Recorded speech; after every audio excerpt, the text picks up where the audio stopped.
आज है 18 अप्रैल 2023 और 18 अप्रैल 2023 के जितने भी इंडिया और वर्ल्ड के जो करंट अफेयर्स के क्वेश्चन बनते हैं आज उनका हम डिस्कशन करेंगे। देखिए पहला प्रश्न आपके सामने, हाल ही में नंदिनी गुप्ता ने फेमिनी मिस इंडिया 2023 का खिताब जीता है, इनका संबंध किस राज्य से है?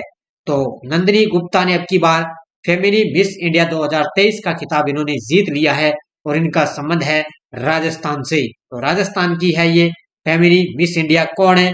नंदिनी गुप्ता। तो तस्वीर यहाँ पे ये देख सकते हो, अब की बार इन्होंने ताज पहना है नंदिनी गुप्ता ने 2023 का फेमिना मिस इंडिया का खिताब और इनका संबंध है राजस्थान राज्य से। तो तस्वीर आप यहाँ पे देख सकते हो। देखो नंदिनी गुप्ता राजस्थान से है और एक आयोजित एक महान समारोह में फेमिना मिस इंडिया वर्ल्ड 2023 की जीत उन्होंने हासिल की है और यह खूबसूरती प्रतियोगिता का 59वां संस्करण था। कौन सा संस्करण था? 59वां संस्करण था। पहली रनर अप दिल्ली से श्रेया पूंजा थी और दूसरी रनर अप मणिपुर से थोना ओजम स्ट्रेला लुवंग थी। ठीक है, नाम थोड़ी कठिन है, एक दो बार पढ़ोगे तो याद हो जाएंगे। तो नंदिनी गुप्ता ने फेमिना मिस इंडिया 2023 का खिताब इन्होंने जीत लिया और पहली रनर कौन थी? ये थी अप दिल्ली से श्रेया पूंजा और दूसरी थी मणिपुर से थोना ओजम स्ट्रेला लुवंग, ये थी दूसरी रनर। तो अब की बार ये 59वां संस्करण था। तो ये अच्छी तरह से पॉइंट आपको याद रखने, हो सकता है आगे के एग्जामों में यहाँ से क्वेश्चन जरूर बनेगा। अगला प्रश्न देखो, वर्ष 2022-23 में कौन सा देश भारत का सबसे बड़ा व्यापारिक साझेदार बन गया है? वर्ष 2022-23 के अंदर है, कौन सा देश भारत का सबसे बड़ा व्यापारिक साझेदार देश बन गया? वो बन चुका है अमेरिका। कौन सा देश बन चुका है? अमेरिका देश भारत का सबसे बड़ा व्यापारिक साझेदार बन चुका है और 2 नंबर पे स्थान आता है चीन का। ठीक है, किसका स्थान आता है? 2 नंबर पे चीन का स्थान आता है। देखो अमेरिका बीते वित्त वर्ष 2022-23 के अंदर भारत का सबसे बड़ा व्यापारिक साझेदार बन चुका है। दोनों देशों के बीच इस दौरान 128.55 अरब डॉलर का व्यापार हुआ है, इनकी दोनों देशों के बीच में सबसे ज्यादा 128.55 अरब डॉलर का इन दोनों के बीच में व्यापार हुआ है। अमेरिका के बाद चीन दूसरे स्थान पर सबसे बड़ा व्यापारिक साझेदार बने चुका है। तो पहले स्थान पर अमेरिका है और दूसरे स्थान पर चीन का स्थान आता है। नेक्स्ट, हाल ही में किस भारतीय अमेरिकी को प्रवासी भारतीय सम्मान प्रदान किया गया है? ऐसे कौन से भारतीय अमेरिकी है जिनको प्रवासी भारतीय सम्मान प्रदान किया गया है और उनका नाम है राज सुब्रमण्यम। ठीक है, कौन है? राज सुब्रमण्यम को, ये है भारतीय अमेरिकी, इनको प्रवासी भारतीय सम्मान प्रदान किया गया है और ये तस्वीर यहाँ पे आप देख सकते हो, ये है राज सुब्रमण्यम और इनके साथ ये खड़े हैं।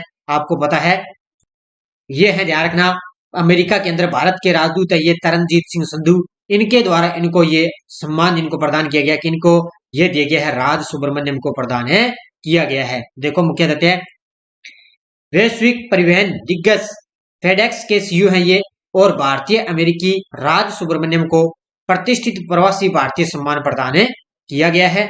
यह भारतीय मूल के व्यक्तियों को भारत द्वारा दिया जाने वाला सर्वोच्च नागरिक पुरस्कार है। कौन सा है? यानी कि भारतीय मूल के व्यक्तियों को भारत द्वारा दिया जाने वाला सर्वोच्च नागरिक ये पुरस्कार है।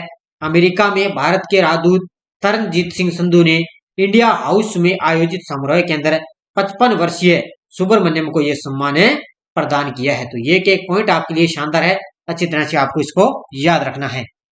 नेक्स्ट है, पुरुषोत्तम रूपाला ने पशु महामारी तैयारी पहल यानी कि APPI का शुभारंभ किस शहर से किया है? तो हमारे जो पशुपालन मंत्री हैं पुरुषोत्तम रूपाला, उन्होंने पशु महामारी तैयारी पहल APPI का शुभारंभ किया है नई दिल्ली से। कहां से किया है? नई दिल्ली से इन्होंने शुभारंभ किया है।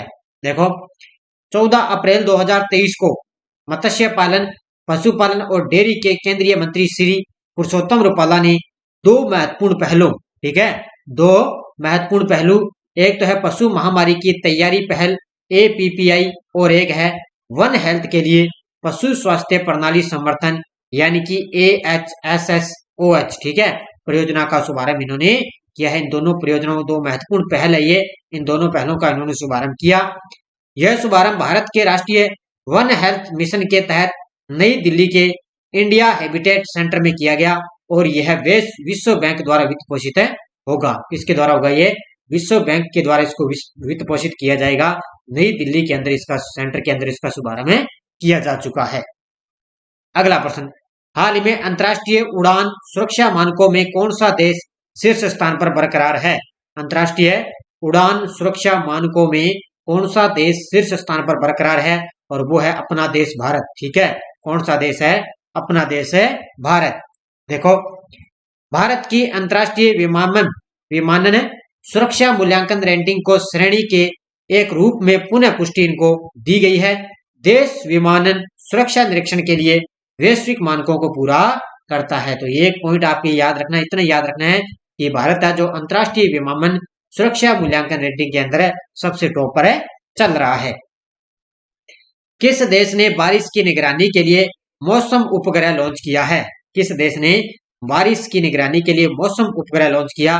तो ये लॉन्च किया है चाइना देश ने। अगर आपको याद रखना है भी कोई भी देश है, यानी कि कोई किसी की तरह में अंतर्राष्ट्रीय प्रौद्योगिकी के अंदर कोई भी लॉन्च किया जाएगा तो लगभग चीन देश के द्वारा वो लगभग लॉन्च किया जाता है। तो ये चीन देश की कंपनी है, उसने क्या है बारिश की निगरानी के लिए मौसम उपग्रह लॉन्च किया है। देखो, चीन ने रविवार को गंसू के उत्तर पश्चिम प्रांत में जियू कस्मोड्रोन से चांग जेंग 4B रॉकेट की मदद से फेंग्यून 3 उपग्रह का सफलतापूर्वक प्रक्षेपण किया है। अब ये नाम आपको याद रखना है, बस इतना ये। ठीक है, फेंग्यून 3, ये सीधे पूछा जा सकता है कि फेंग्यून 3 किसके द्वारा लॉन्च किया गया? तो ये चाइना के द्वारा लॉन्च किया गया है। फेंग्यून 3G पृथ्वी की निम्न कक्षा से संबंधित उपग्रह है ये, जिसे बारिश पर नजर रखने के लिए इसको तैयार किया गया। यानी कि मौसम के उपग्रह बारिश के अंदर ये बताएगा किस तरह का मौसम है, इसलिए इसको उपग्रह के अंदर लॉन्च किया गया है। नेक्स्ट देखो, भारत द्वारा निर्मित बुज्जी ब्रिज का वर्चुअली उद्घाटन किसने किया है? भारत द्वारा निर्मित बुज्जी ब्रिज का वर्चुअली उद्घाटन किया है हमारे विदेश मंत्री एस जयशंकर के द्वारा। भारत द्वारा निर्मित बुज्जी ब्रिज का वर्चुअली उन्होंने उद्घाटन किया है। कहां पर है? वाराणसी उत्तर प्रदेश के अंदर हमारे विदेश मंत्री एस जयशंकर के द्वारा इसका उद्घाटन किया गया।